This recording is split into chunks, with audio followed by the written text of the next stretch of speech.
मकान मालकिन ने होली के दिन मेरी पिचकारी से खूब खेली। हाय हेलो दोस्तों, नमस्कार। सुविचार स्टोरी कहानियां में आप सभी का स्वागत करती हूँ।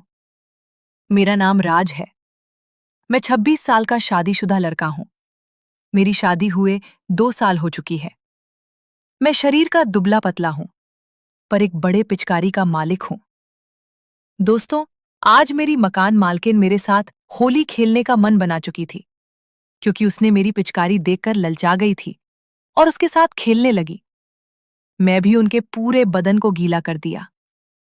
दोस्तों, मैं सपने में भी नहीं सोचा था कि मेरे साथ मकान मालकिन होली खेलेगी और मेरी पिचकारी से रंग गलवाएगी।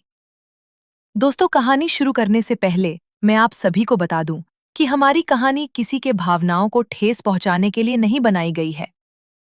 यह कहानी घट रही घटनाओं को देखते हुए मनोरंजन के उद्देश्य से बनाई गई है।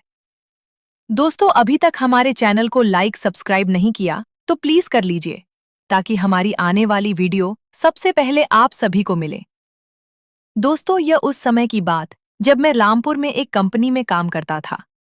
वैसे मैं मिर्जापुर का मैं एक किराए के घर में रहता हूँ। जिस घर में मैं रहता हूँ, उस घर की मकान मालकिन बहुत सुंदर और चंचल स्वभाव की थी। उनकी आयु करीब 30 से 32 साल की रही होगी। वो एक बेटे की माँ है, पर वो एक सेक्सी मॉडल की औरत है, जैसे कि अभी अभी उसकी शादी हुई है, बिल्कुल गुलाब के फूल जैसी। दोस्तों, ज्यादातर समय उनके पति बाहर रहते हैं, क्योंकि वो दिल्ली में नौकरी करते हैं और 2 महीने में एक बार घर आते थे। शायद इसीलिए मकान मालकिन मुझे देखकर हंसती रहती थी, क्योंकि मुझे लगता है कि उनकी तमन्ना पूरी नहीं होती है। दोस्तों, अभी होली की बात है। मेरी बीवी अपने मायके चली गई थी और मैं अकेला रामपुर में ही था। मकान मालिक को होली में छुट्टी नहीं मिली, इसीलिए वो घर नहीं आए थे। सुबह का समय था, सब लोग होली खेल रहे थे, पर मैं इस शहर में अकेला था। इसीलिए अपने कमरे में अकेले बैठकर मोबाइल में गेम खेल रहा था और मकान मालकिन का बेटा अपने दोस्तों के साथ होली खेलने चला गया था। और मालकिन भी मोहल्ले में होली खेलकर वापस आए और सीधे मेरे पास कमरे में आई। मैंने उन्हें होली की शुभकामनाएं दी। वे शरारत करते हुए मेरे गाल में रंग लगाकर हंसते हुए अपने कमरे में नहाने के लिए चली गईं। थोड़ी देर बाद उनकी आवाज आई। वो मुझे बुला रही थी। मैं अंदर गया तो देखा कि बाथरूम का दरवाजा खुला हुआ था। मैं बाहर ही खड़ा रहा।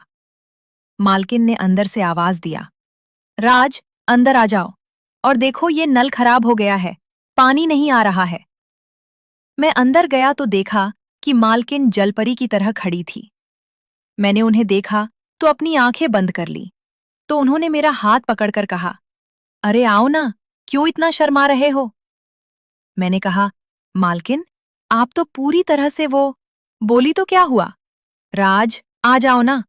क्या तुम अपनी बीवी के नहाते समय बाथरूम में नहीं जाते हो, जो इतना शर्माते हो? मकान मालकिन बिल्कुल संगमरमर की तरह चमक रही थी और उनका शरीर मेरी बीवी जैसा ही था। ऐसा नहीं लगता था कि वो 32 साल की है और एक बेटे की माँ है। मैंने जैसे ही बाथरूम का नल सही किया और पानी आने लगा, उन्होंने पानी भरकर मेरे ऊपर डाल दिया और मेरा पूरा कपड़ा भीग गया। मैंने कहा, मालकिन, आपने मेरा कपड़ा गीला कर दिया, अब मैं कैसे बाहर जाऊंगा? तो वो हंसकर कहने लगी, राज, तुम भी यहीं नहा लो और अपना रंग छुड़ा लो। मैंने दूर हटते हुए कहा, नहीं, मैं अपने कमरे में जाकर नहा लूंगा। इतने में मालकिन मुझे अपनी बाहों में भर लिया और बोली, मैं तो तुम्हारे अनुभव का लुत्फ उठाना चाहती हूँ। जब तुम दोनों साथ होली खेलते थे तो मुझे अपने रूम में मीठी मीठी आवाजें सुनाई देती थीं।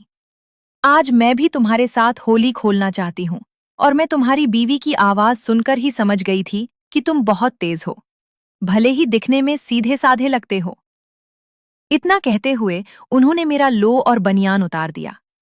आखिर में मेरी बीवी मायके गई थी, तो होली का जश्न मालकिन के साथ क्यों ना मना लूं? फिर मैंने उनके गालों को चूमा और उसने हाथ फेर रही थी। अचानक से उनकी नजर मेरी सीने पर पड़ी, जहां मेरी बीवी ने दांतों का निशान बना दिया था।